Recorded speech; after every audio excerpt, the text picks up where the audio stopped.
Hi guys, welcome back to R&R Restart and Restore with Diane K. This is a space where we share real honest conversations about life's hardest moments and the strength it takes to restart and restore. I myself have experienced a few life setbacks. However, I'm always reminded that rebuilding isn't a setback, it's a comeback. Today's story is powerful. From experiencing life altering moments in childhood, to deep trauma, to living in survival mode and in search of identity and escape. Our guest has walked through some of darkest spaces in this life.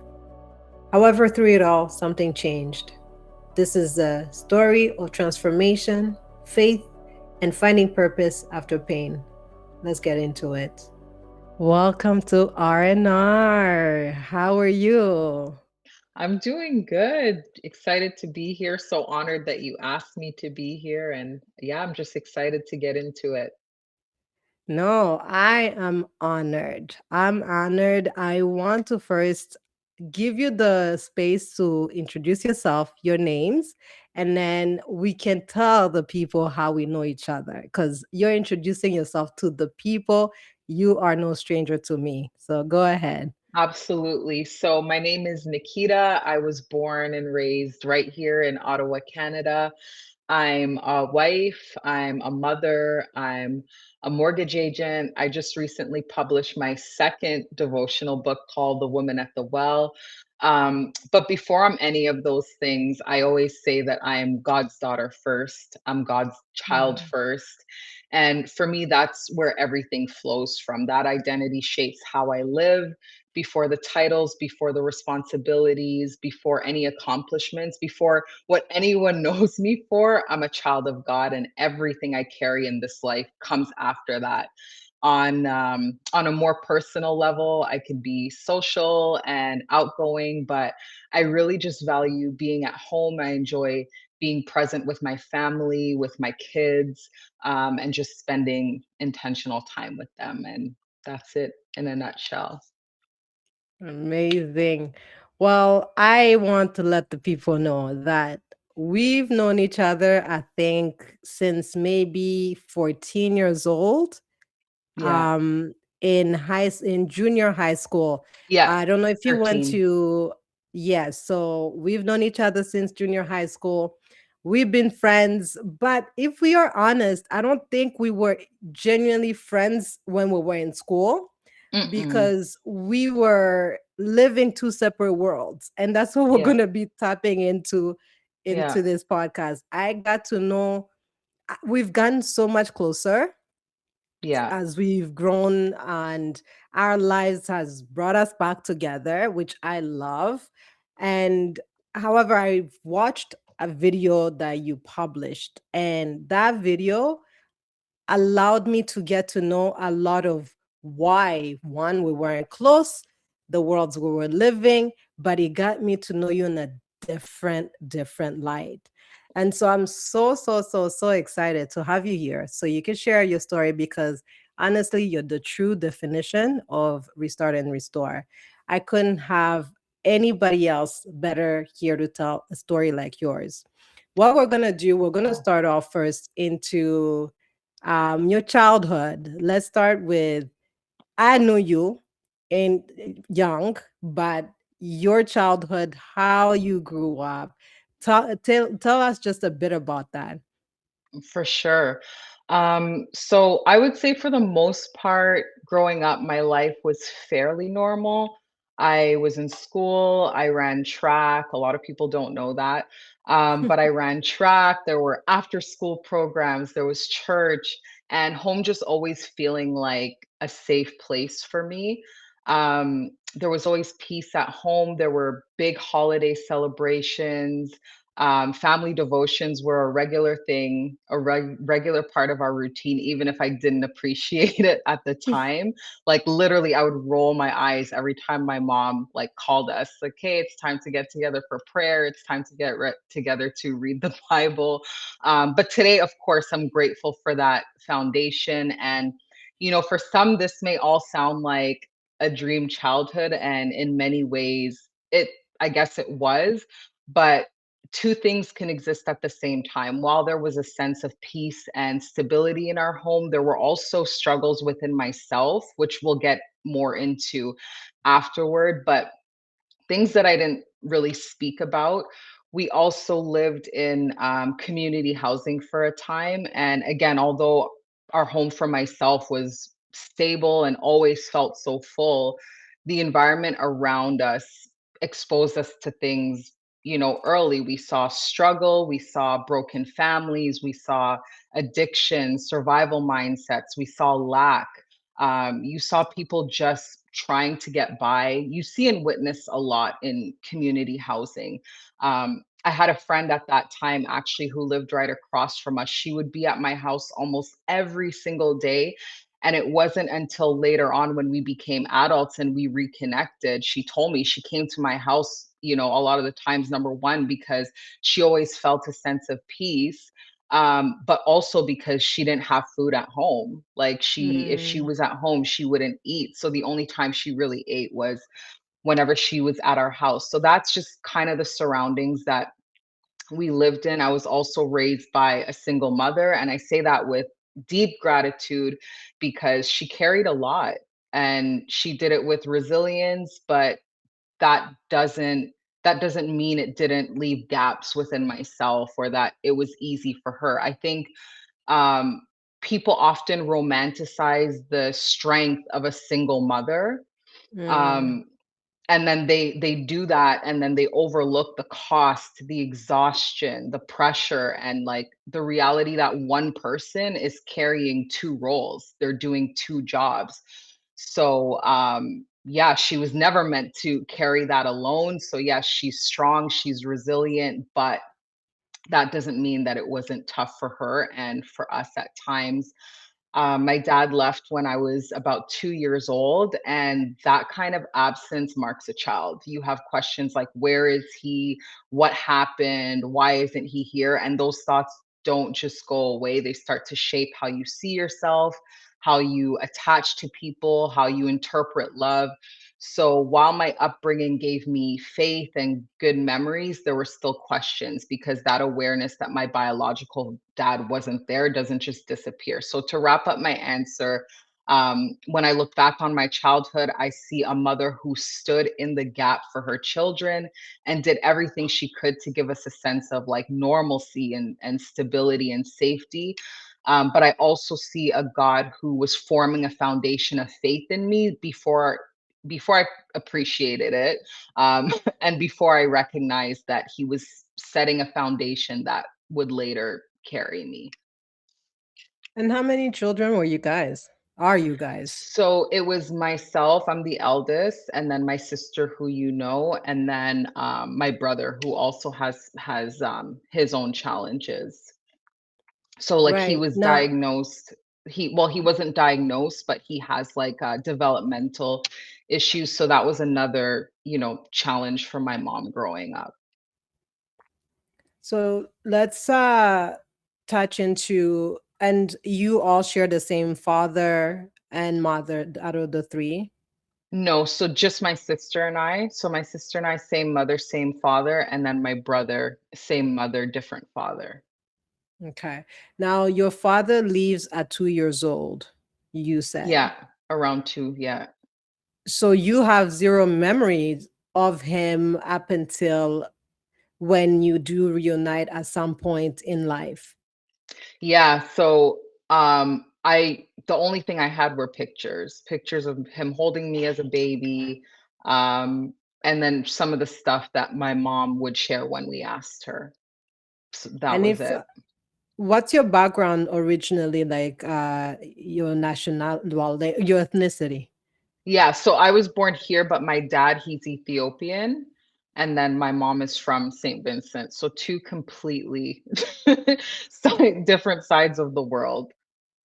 And did you ever connect with the Ethiopian side, even with your dad absent in your life? It was just, It was just him. So when we reconnected when I was 24, which I'll get into, it was just him. I don't know any of his siblings. I never met my grandmother, my grandfather on that side, but they were all also like killed in the war that was going on in Ethiopia. Mm. Yeah. Like, when there was that big, huge split between Ethiopia and Eritrea, that timing.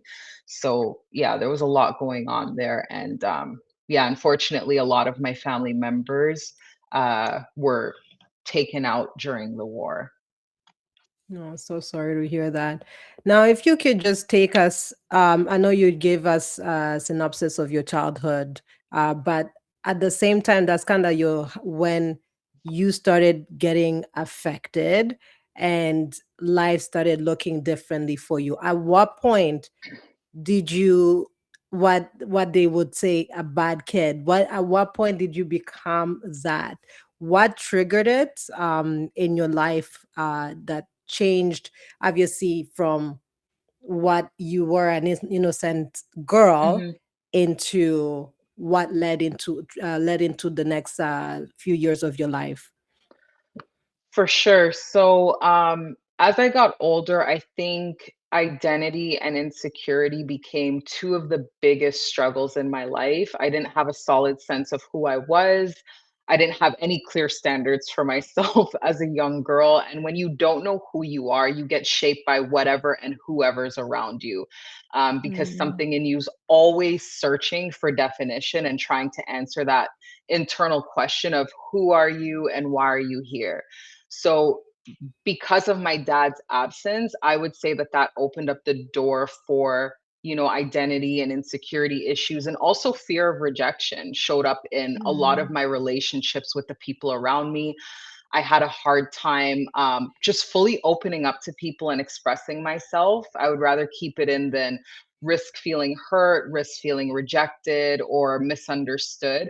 So while I did have friendships and connections, they had extreme limits or were more one sided because I found like people didn't really have a hard time opening up with me. But then when it came to me, I wasn't the type to open up and talk about how I was feeling. So, um, yeah, the absence of my biological father impacted me more than I even understood at the time. I wasn't angry at him. I didn't grow up with resentment toward men. Um, I just wanted to know where he was, who he was, wanted to meet him. I didn't know if he was alive or not at one point. I would dream about him, dream about meeting him. Do you remember those like phone books that you would get in the mail where it would have mm. like those like large phone books? You would get the white one and Yeah, then you'd get the yeah, yellow yellow pages. one. Yeah, Yes. so I would like every year I would wait for a new one to come so that I could see if his name was in it. Because year after Oh. year, I know, year after year, I would look to see if like I would find him, find his last name and nothing. So every time a new one came, Did there was this you like ever hope. have conversation with your mom about, like, where he Yeah. might be? Yeah. So um whenever we would ask her questions, and that's one thing that I love about my mom is she never bashed him or talked ill about him Mhm. ever. Mm. She shared some of her experiences, but it was never from a place of bitterness. Um, so she when we were 8, actually, I should mention that we did meet him once in Vancouver. The worst experience ever. Like I it was just so cold. So how do He you go from looking, like, expecting him to show up in the yellow books, yellow page it was called, and Yeah, to meet him at 8 years old? So how yeah. who connected with him? So that was actually after. So I started to look for him after that because we lost connection after that first initial Mm. time. So my mom knew that he lived in Vancouver, and so we went there to actually visit her dad, and then it was arranged, I don't know all the details, but it was arranged for us to go and spend time with him for a day. Couldn't wait to leave. It was just and, then again, I was young, I didn't know who he was, right? So it wasn't until I started to head toward my early teens that I really started to have those questions, and again, we lost contact. Um, I don't know where he went, the number changed, so from there, that's when I started to look through, like, the phone books and stuff for his, for his information, but with no success. So yeah, I'd be, flipping through to try to find him. And I just want to add that there's something about a father affirming his daughter that helps build a solid foundation in her, and that's something that I never got. So Yeah. that left room for the insecurity and the rejection and the fear. Even though I have to shout out my stepdad, I can't talk about fathers without talking about my stepdad. Him and my mom were not married when I was younger, so they were kind of like on and off. So he was there, but he wasn't like always there, and they weren't married Mm. too, right? So um, the reality doesn't change that my biological father, the one whose DNA is in me, the one who came to Canada as a refugee from Ethiopia, and met my mom from St. Vincent and the Grenadines here in Ottawa, was absent. So I'm not just like thinking about my dad on a surface level. I'm talking about like after God, this is the very origin of my existence. If he never met my mom, I wouldn't be here. So that's not something that can just be replaced. So over time, that curiosity started showing up as like a search for validation. I found myself trying to prove my worth to people, constantly looking for approval, looking for reassurance. And that's kind of where the rebellion started. Like if my mom said, Nikki, go right, I'm like running left. I just did the opposite of whatever I was told. Around 10 or 11, I just started to experience this extreme sense of fear. If something bad happened to someone else, I thought it was going to happen to me. My mom was diagnosed with cancer when we were younger. That was the first Mm. time that she was diagnosed, and I feel like that didn't help at all. I remember having to sleep with her at some points. I heard and saw things that shook me to my core. She said to me, like, years later, that sometimes she would wake up and the entire bed would be shaking because I'd be, like, trembling. And Um we have to take into consideration that you are also the eldest of Yeah, yeah, all the siblings. So yeah. in a sense where your mom, who is there supposed to be taking care of you, is now in a vulnerable situation, Mhm. um, ill. So who do Yeah. the responsibilities be transferred to? Now it's you, Mhm. the oldest sibling. So you have to somewhat become now a protector. Hence, why not the fear? Because you're not mature enough to be that. Mm-mm. So you're protecting your sibling. You're wanting to see your mom get better. So I can only imagine how that could have affected you. Yeah. Just that period in your life as well. Yeah. Yeah, it was there was a lot happening at that time, and I just remember she had reached out to these group of women, um, and they came over. I think they were affiliated with the church that I was at before, the church that I grew up at. They came to the house, and I just remember they showed up with sticks and like they're hitting the walls with the sticks. And I'm like, what is going on? They took me and they put me in a bathtub and like took my clothes off, and I don't even remember what they were saying when I was in that bathtub. Um, and at that time, my mom was doing what she thought was helping. She wasn't really deeply rooted in the faith yet, so she wouldn't have recognized that something about that was like off. It wasn't until years later that I circled back and I questioned like what kind of ritual bath was that, and like I said, all of this is happening while my mom's going through cancer for the first time. So there was just a lot happening emotionally. And then when I was about 13 years old, I experienced, and I'm going to be careful with my wording because I don't want your podcast to get flagged. Um, but I experienced sexual assault from somebody who was in very close proximity to me. I didn't recognize it for what it was at that time. My understanding of sexual harm was like limited. So even though this person like forced me to do certain things, I minimized it because it wasn't full blown, and you can block this out, but it wasn't full blown like rape. So I Yeah, minimized no. it. I minimized it. I stayed silent. I didn't fully see it as abuse. I was embarrassed to say anything, embarrassed to share it with anyone. And when something like that goes unaddressed, it doesn't just disappear. The trauma No, it stays. And doesn't. yeah, Yeah. No, I'm so and it's sorry you went through that at such yeah, a young age too. yeah, Now, 13. did you know this person? Was it somebody? Because most of the time, predators come as people that you trust. You're 80%. supposed to be trusting. Yeah. 80% of the perpetrators are people who are in close proximity to you, and this person wasn't in close proximity. Yeah. This person was in close proximity. This person was in our neighborhood. So like we knew the family.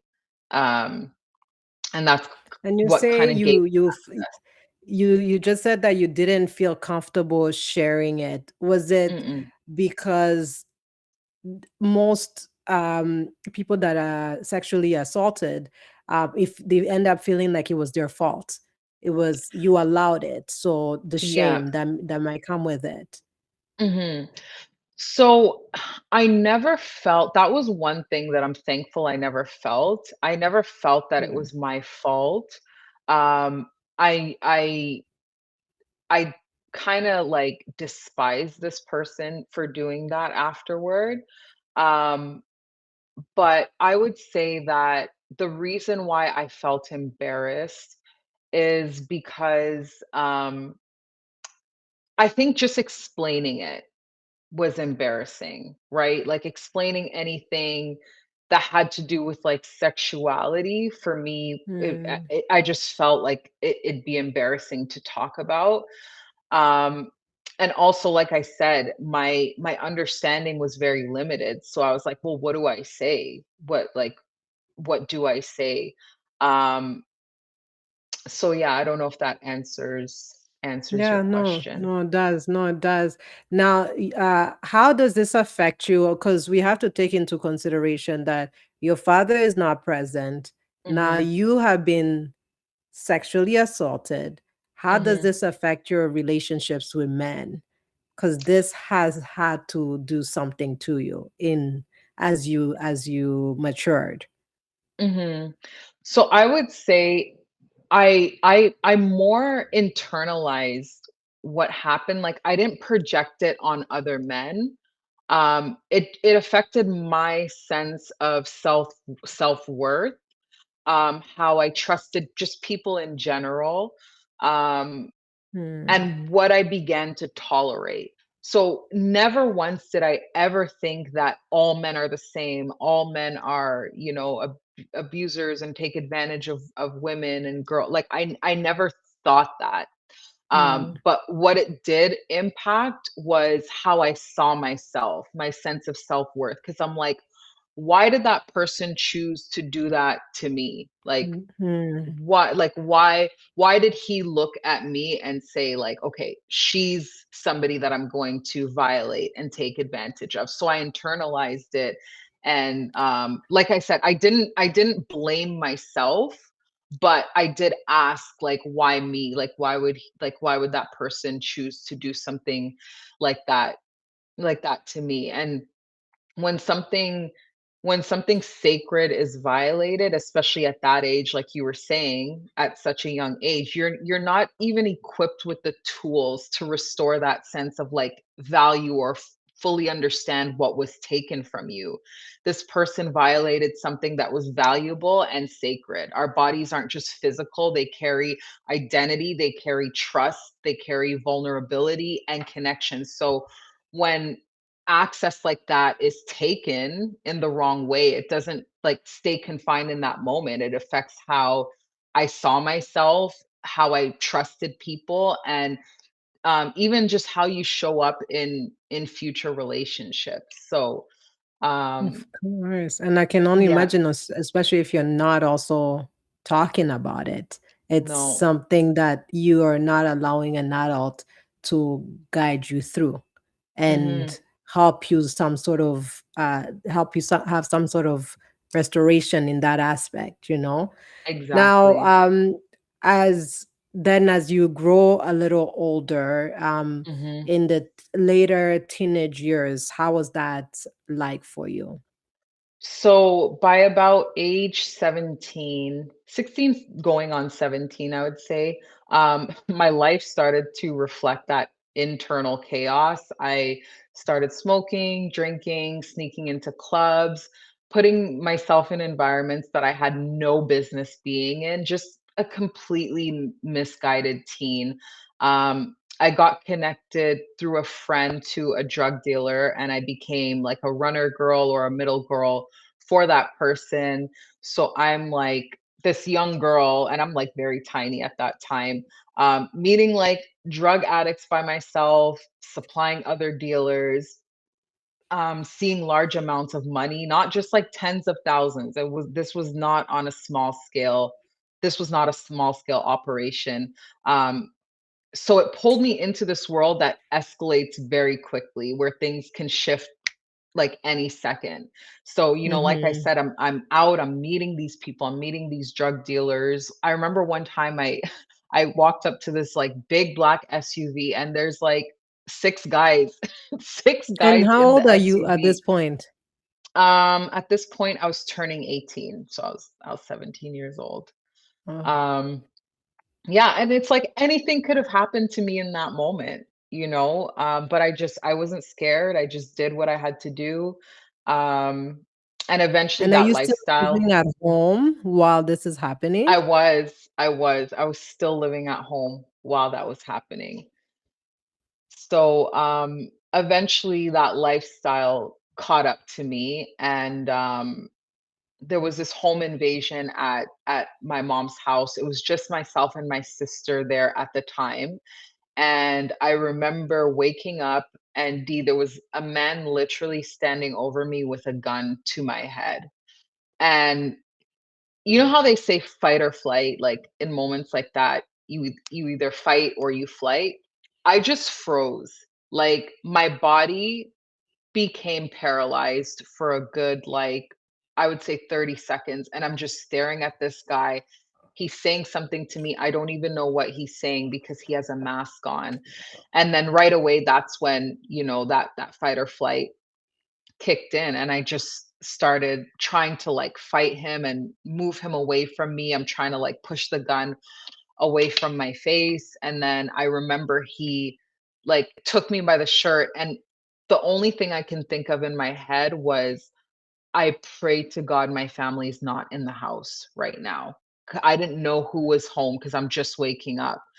And Were so they he coming for you? Like, or was yeah, this just like a neighborhood invasion, or was it like no, they were they intended they to were be there there for you? specifically they were there specifically for me, because when my sister so I go downstairs, and there's another guy like standing over my sister at holding her at knife point. And this is right after she had her either her second or third brain surgery. So she still has like stitches in her head at this time. And so when I saw her, my heart just completely shattered. And initially I knew that they were there for me. And then after the whole ordeal, I asked my sister what happened, like, how did they get into the house? And she told me that they knocked on the door. They didn't have a mask on at first. And I guess they went into our mailbox and they asked for my mom. That's how they knew my Mm. mom's name. They took one of the letters. They said, "Is Gemma home?" And then as soon as my sister opened the door, they pushed through the door and right away held her at gunpoint. And they're like, "Where's your sister?" So they're specifically asking for me. And then they had us both in the living room, and they're like going through drawers, opening up cupboards, and going through my mom's room. And he was like asking me where the money is, where the drugs are, things like that. um i didn't I didn't usually keep things like that in, like, specifically in my mom's house, but regardless, they were there and they knew what they were looking for. Because you like I don't know much about the drug dealing world, but like are Mhm. you at a certain level where they felt that, like, why particularly you? like if what's a runner also in So you're in like the middle person. So you're like the middle person. So you have like the main one who's the supplier, and then I was the one basically doing the transporting. I'll put it that way. so And I you're would get big paid up to there do that. in So the person that I was working for was big. yes, Yeah, yes. But absolutely. Yeah, they knew that you had something that they wanted. They wanted the dress and they absolutely. wanted the money. Yeah, because people watch you, you know what I mean? In that world, people are always watching you. I wouldn't say that I was always careful, because Mm. again, I'm like 17 at the time. So, I wasn't the most, like, discreet person, and yeah, like I said, I'm this young girl, so automatically I'm a target. I'm meeting these people by myself, they know who I work for, so you become a target. Whether you even if I was being as discreet as possible, you're now a target. And are you going to school when this is happening? Like, are No, you in school? no, so I first of all, I didn't even graduate on time. So let's just Okay. start there. So I should have gone back, but I didn't. I didn't. I At that time I didn't go back to school. So I'm supposed to be graduated at this time, but I didn't graduate on time. So now this So is I'm all at home. happening in Ottawa. This is all happening And in Ottawa. at what point do you move to Toronto? So actually at this point is when, Okay. I moved to Toronto. So, after everything that happened, my mom was obviously aware of what happened. So like the pastor got involved and so on and so forth. But I think my mom had a conversation with another family member, and they pretty much convinced my mom to, not that my mom doesn't have a mind of her own or speaks for herself, but like I can understand where they were coming from. Like this happened because of the lifestyle that I was in. So they thought it was best that I get away from the people that I was around. And also maybe it just would have been good to like get out of the city for a bit and, you know, just a fresh start pretty much So is they what suggested the aim you was. to move. Mhm. So I was supposed to stay with a family member that was there, but that wasn't the reality. And I'll give like a very condensed version because that whole time frame, D would probably take up like the entire hour. So just to condense it a bit, I was supposed to be staying with a family member, when I got there. They were renting a space, and they weren't allowed to have anyone else living there. So Mhm. what ended up happening was last minute, I had to move in with, like, a friend of a friend of hers, and, this person was actually struggling with, like, a drug addiction, and so I'd be sleeping on her futon, and I'd wake up, and she'd be, like, standing over her stove, like, making her drugs, and that's all I'm smelling too. There was no hot water, so me, I love my showers, and I'm, like, constantly showering in cold water. So that was a struggle. The house was filthy. The fridge was filled with mold. I remember I did not even wanna put food in the fridge. So sometimes I just wouldn't eat. Like, I just go the entire day smoking and not eating because I didn't wanna, like, go anywhere near the fridge. It wasn't just uncomfortable, it was unhealthy, physically and emotionally, and I remember thinking that while most people at my age, were like graduating high school, starting college, um, building some kind of future. I didn't even graduate high school at that time. I would wake up. I'd smoke weed, I'd chain smoke cigarettes, and I just wait for the day to pass. And it kind of makes me like a little bit emotional right now thinking back because I remember just like waiting for the sun to go down so that I can justify shutting Go to everything sleep. off and going to sleep. Yeah. So I couldn't wait till like evening and yeah, because for me being awake just meant sitting with everything that I just didn't know how to process. I didn't have the tools to process. I wasn't living with purpose. I was just surviving the day and once again didn't feel like I had a real outlet to explain what was going on the inside. And that was the same house where I had a very intense spiritual encounter. I remember I wasn't feeling well, so I went to go lay down and I was fully awake. The same way that I'm awake right now, I was awake in that moment. And I just remember this woman walking over to me. I could only see her from here down. And I recognized the body. It was a family member's body, but I knew it wasn't her. Like I knew it wasn't the family member. Um, and then this person put their hands on my stomach and started to do, like the CPR motion. They Mm-hmm. started to do that, but, like, on my stomach, and they were speaking this very weird language, and, of course, I couldn't understand what it was saying, but after that moment, I can tell you with complete clarity that there was such a heaviness and a darkness that came over me after that moment, and it was like I felt it everywhere I went.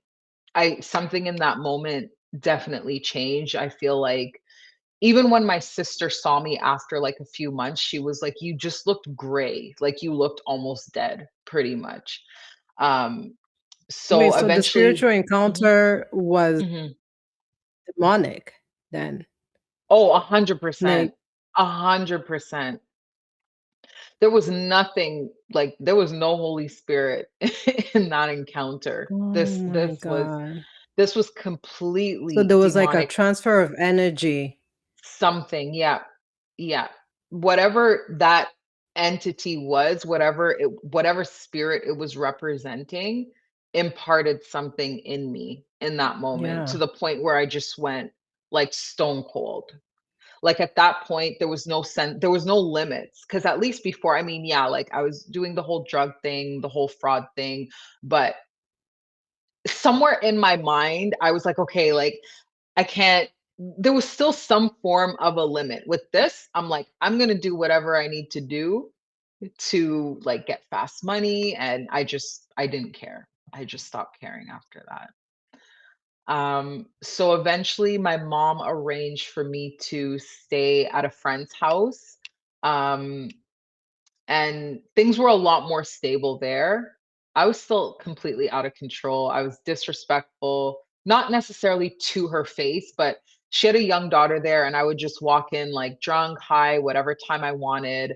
I wasn't in a place to receive any form of like structure. So I eventually came back to Ottawa, and then that's when things escalated even more. So yeah, when I came back to Ottawa, I'm just thinking in my head, I'm not going to get a job, that's for sure. So the next best thing that I could think of, because I knew a couple of people who were doing it, I was like, I'm going to reach out to my friend because I want to start dancing, like I want to start stripping.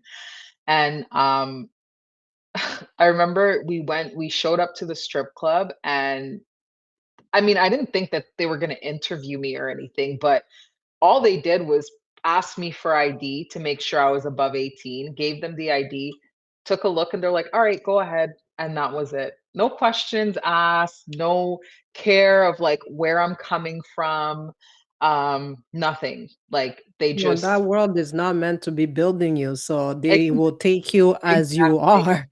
Like, exactly, exactly.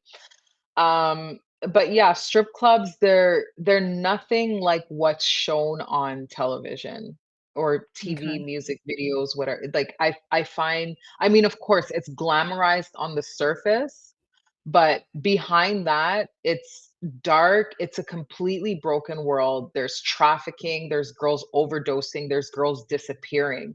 And what stood out to me was a lot of the conversations. I always ended up having some kind of conversation with the women when we were at the back, let's say. So if we're like having a smoke break, we end up having like these deep conversations, and so many of them came from broken homes, no father present, dysfunctional relationships with their either mother or father. And a lot of their stories involved some form of like sexual violation.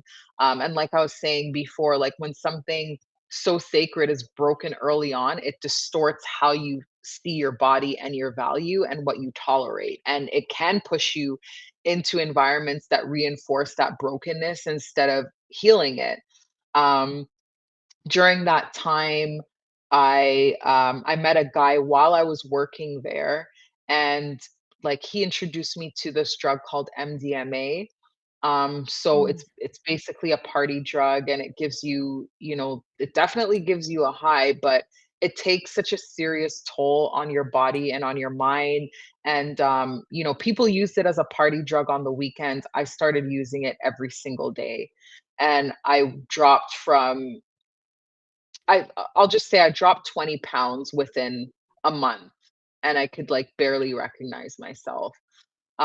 So yeah, back to the guy that I met, things moved, like, very quickly, we moved in together. I mean, it started off fine, but it didn't take long before things really started to spiral. It became so abusive, not, like, physically at first, like, it was more mental. And of course he would use what I was doing against me, like makes certain comments to me.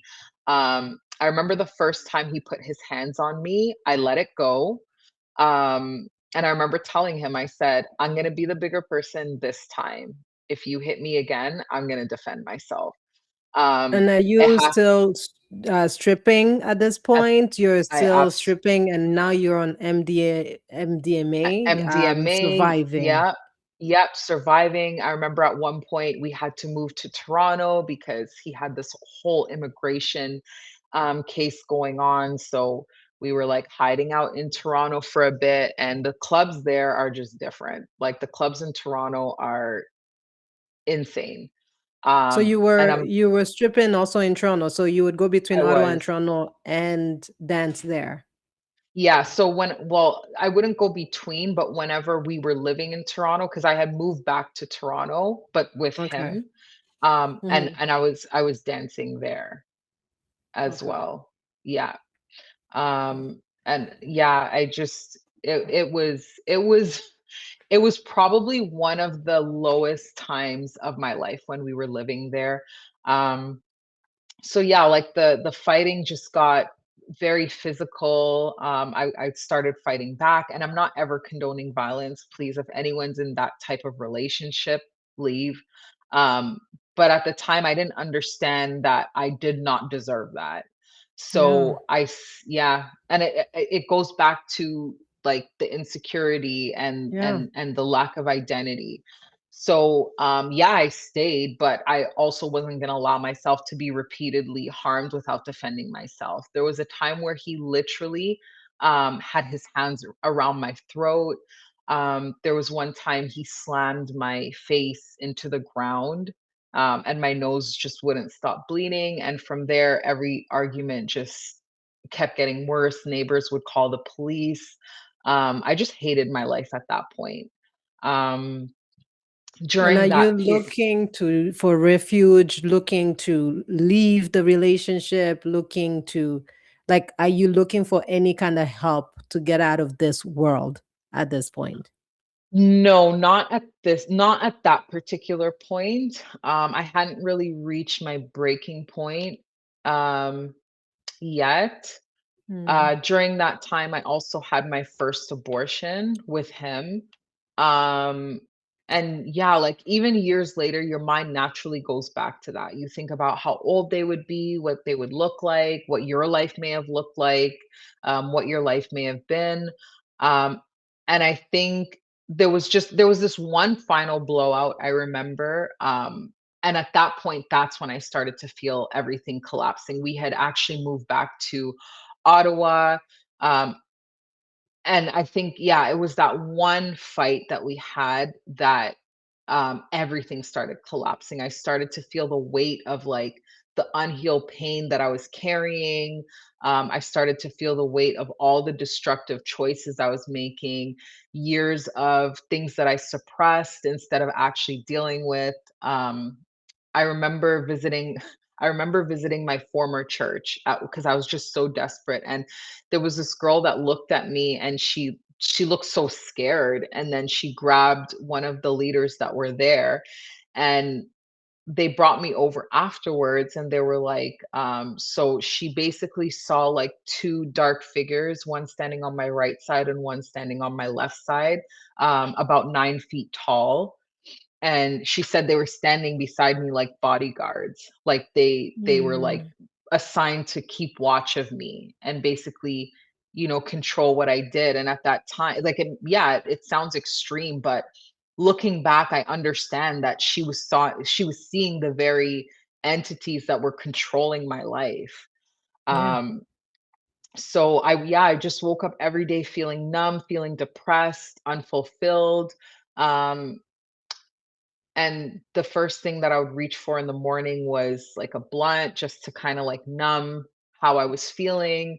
And I know a lot of people may minimize weed because it's just weed, it's a herb, but like anything that you depend on daily to escape your Your reality, reality. Yeah. yeah, is no longer just innocent and harmless. That's a crutch, and it eventually became a chain for me.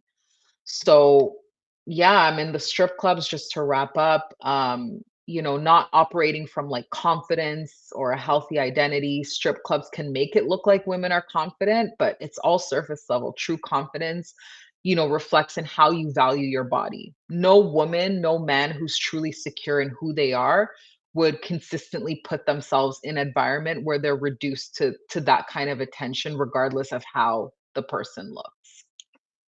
Yeah. So And now, so do you, at what point do you leave are you stripping and also doing the drug dealing world, or did you just leave the drug no. dealing world and then stripped and Yeah. then was on the drugs and in an abusive relationship? So at what point do you leave the abusive relationship, and also to touch back on your father? At what point do you reconnect with him?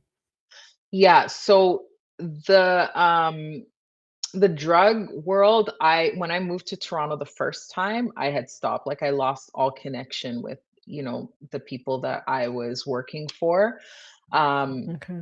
and then, yeah, so, yeah, I was stripping, the drugs, all of that was going on at the same time. And then to answer your question about my father, that was actually after I got saved that I met him. So I remember when I gave my heart to the Lord, I wrote down this list of things that I wanted. I wanted to stop doing drugs. I stopped. I wanted to stop like cursing and just using foul language. No judgment to anyone who's, but I wanted to stop. I wanted to really like live a life that reflected the decision that I made. So I I wrote that down, and then I wrote down that I wanted to meet my biological father again. And Now, then quickly, before we move mhm, too far out, so at mhm. what point, like, just take us through giving yourself to the Lord. Like, you go from being a stripper, you go to church, and then what happens then? Yeah, so at that point, I like I said, after that last blowout that I had, I just started to have Mm. these like constant breakdowns. Like it wasn't just like one decision I made, like, hey, I'm gonna go back to the Lord or anything like that. It was just breakdown after breakdown. And I remember there was one night in my room I was still with the guy. There was one night and I woke up and I just started crying, like, uncontrollably, and he'd be like, "What's your deal?" Like, because I was crying so much at that point. And, so it got to the point where I started, like, hating smoking weed because it only amplified how I was feeling. Everything became so much more, like, heavy every time I smoked weed. Um So I would say that the distractions that I was trying to distract myself with weren't working anymore. The lifestyle didn't feel like an escape anymore. The MDMA, the drinking, none of it numbed anything. If anything, like I said, it just made everything seem more Amplified it. amplified. Mhm. So before I even understood, what was happening, I didn't understand that at that point, God was tugging at my heart. Yeah. The breakdowns that I was having, that was God literally tugging at my heart, and He's already I just working he on was. you on his own Yeah, time until he you get was. ready to show up. Exactly, and it got to a point where I was like, "Okay, I have to face myself." I remember I was in my room. I had this Gatineau we had this apartment in Gatineau, and, I remember he wasn't there, and I was laying on my bed, and I just, again, started crying uncontrollably because everything was just hitting me at once, and I remember the only thing that I could say out of my mouth just out of sheer desperation was Jesus help me. There was no script, there was no structure, there was no religion, there was no trying to sound a certain way, trying to sound spiritual. All I had was like the name, like all I could say was the name of Jesus. And I felt such a powerful presence come over Mm, me and grabbed me in a way that I felt like I was just being held in that moment. I felt like I was being held and I felt like I was being hugged. Um, I always kept my Bible with me, didn't read it, but it was always in my drawer. So I ran and I grabbed my Bible and I just started opening the pages I remember and I was reading them and they weren't just words to me in that moment. It was like and I'm getting a little bit emotional because I remember how it felt like the words were just so alive in that moment. I didn't feel like I was just reading like an ancient scroll or like an ancient manuscript. The words were so alive in that moment. And that presence became so much louder than anything else that was going on around me. And I remember saying, like, this feeling, like how I feel right now, is how I always want to feel. mm. Um, so from there, God just began to like reach me in ways that I couldn't ignore. I remember I was invited to a church anniversary shortly after. And I walked in, and the atmosphere was so charged with just like prayer and worship. But it wasn't the moment that I went to church that marked me. It was really that moment where I was sitting in that apartment in Gatineau. Yeah. That's where everything started for me. And then you left the relationship and now Yeah. started your restoration. Yeah, I said that was it. We had another blowout and I was like, that's it. Like I couldn't keep going the way that I was going. That whole season just forced me to face myself. Pushed me, brought me back to God. That moment in my room, like I said, and that awareness that He was present and with me and never left me, just marked me in a way where I knew I couldn't continue on with what I was doing. So that's kind of Now where like things you started to gave change. yourself entirely to ministry. Yeah, You have 2 books out. yeah, Congratulations. Amazing, amazing work that you're doing. You are married now. yeah. 10 years. 10 years married with 2 Yeah. beautiful children. Two. Sorry, we actually didn't even tap into meeting your father yet before so quickly, like when you reconnected. How was that like, and what's your relationship like with him now? So yeah, I'll actually I think I can actually tie it into my response to your question about like life now and I would say that first of all, for me to like really experience healing and transformation, I had to face the things that were hurting me. I had to name them, I had to call them out, I had to confront those patterns, I had to confront the pain. I completely took the mask off and really just worked on letting my guard down because I walked around like my whole life with a guard up. So in me letting that guard down, God, I gave room for God to actually come in. Community played a major role. not just being around people so that I wouldn't feel alone, but just being around the right people, women who had a real relationship with God, people who were grounded and consistent. This is what I surrounded myself with. Healing was definitely not soft or easy. It was discipline, it was accountability, it was choosing differently when everything was telling me to go back to what I was familiar with. Just allowing God to renew my mind, um, things like that. That's really how my healing and transformation journey looked. Um, so Did you ever do when it came to therapy as well? I did. I actually did therapy later on. I didn't even do therapy initially. I did therapy like much later on. Mm, Um, when it comes to my dad, I had mentioned that I had this like list that I wrote down, and I was telling yeah. God, like, these are prayers that I'm bringing to you.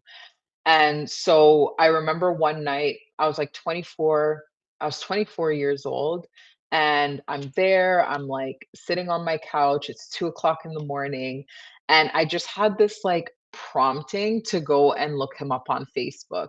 I wasn't excited about it because I had tried so many times and didn't find him, but in that moment, it was like tugging on me so heavily.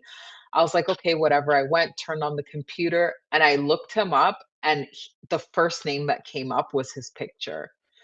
So I reached out to him, and he didn't respond to me. He looked up my sister and then he reached out to Mm, her.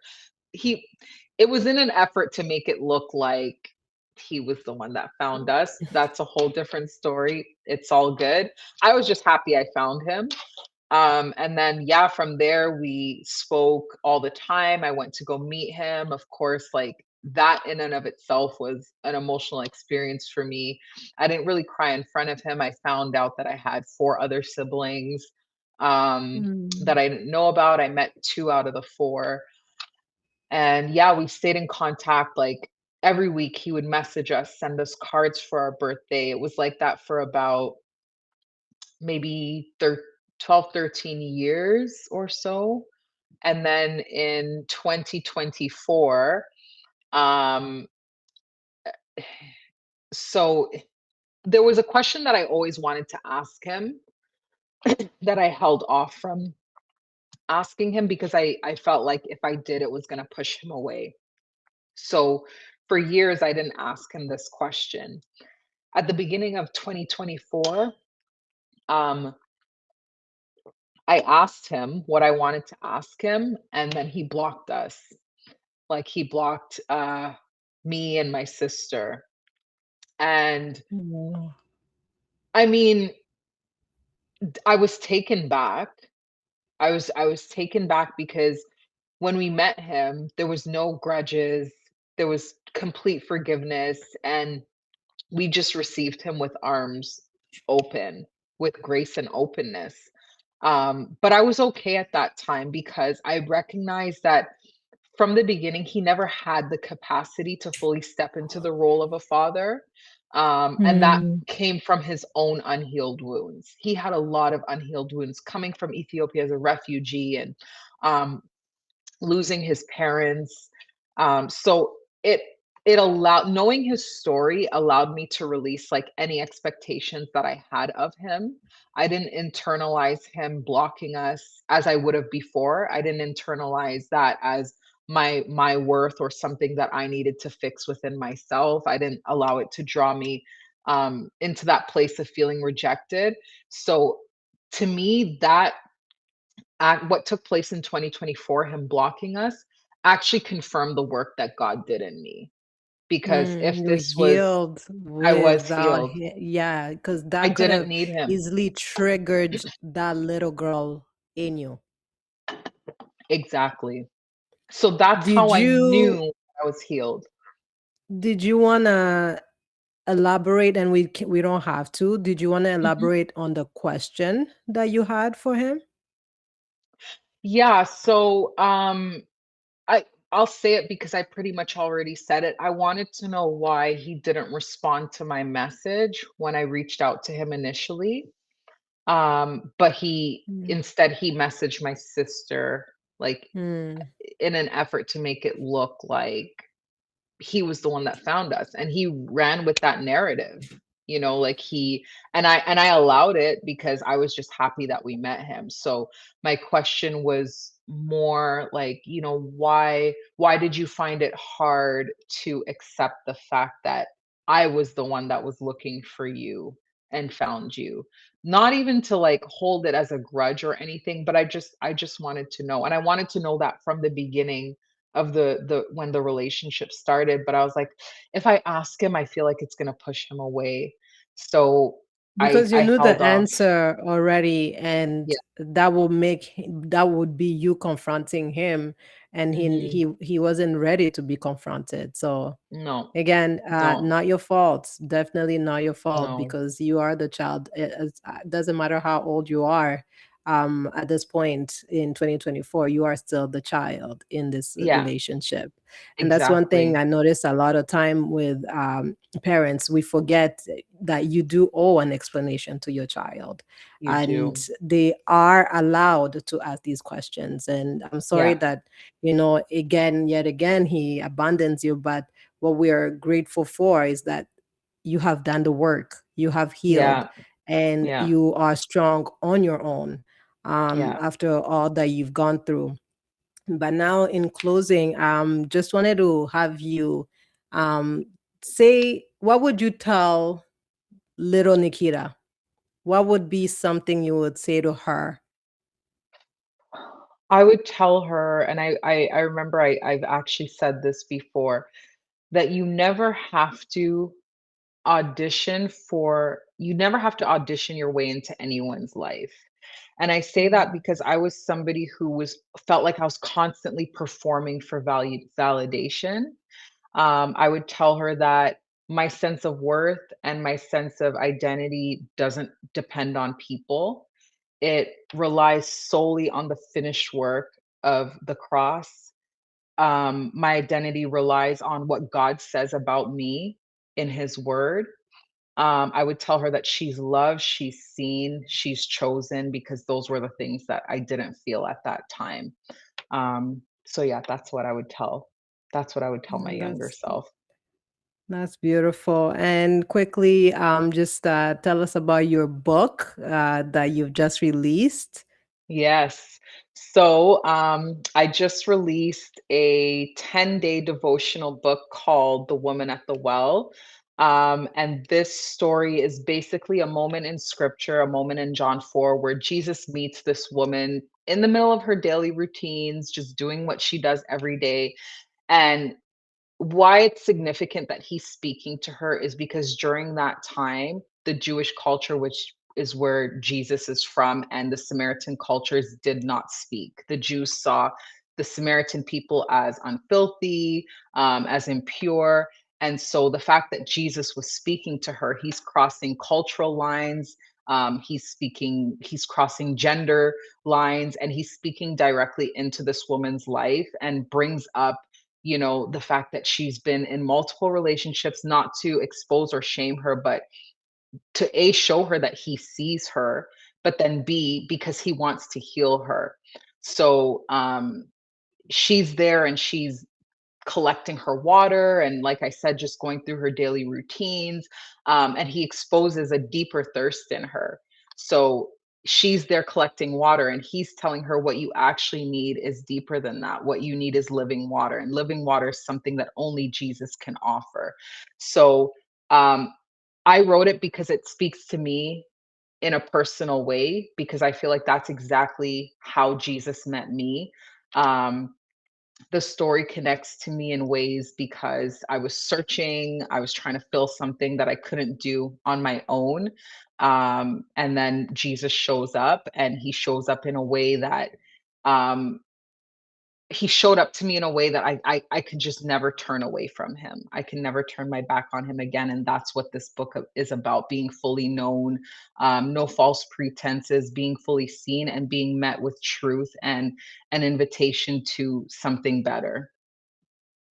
I already got my copy. I just I need to know. take the time and read Yeah, it. I look forward to that. But yeah, I just wanted to thank you so much. I was looking forward to this conversation. And I just wanted to let you know that I'm so, so proud of the woman that you are today. thank You you. are amazing. I am so grateful to God that you got the opportunity to rewrite your story, and Mhm. definitely like you've come from a complete end of who you are today. So well Yeah, done. Keep up thank the God. great work. Bring back more books for us, and Absolutely. yeah, no, thank you so much for being here with us at R&R Restart and Restore. And just keep your journey going. We look forward to the rest of the chapters in your life. Thank you so much, and thank you so much for having me. If this story touched you in any way, please don't forget to like, subscribe, share with someone, and stay connected with us. There are many more stories of strength, healing, and restoration coming your way. This is R&R Restart and Restore, where rebuilding isn't a setback, it's a comeback.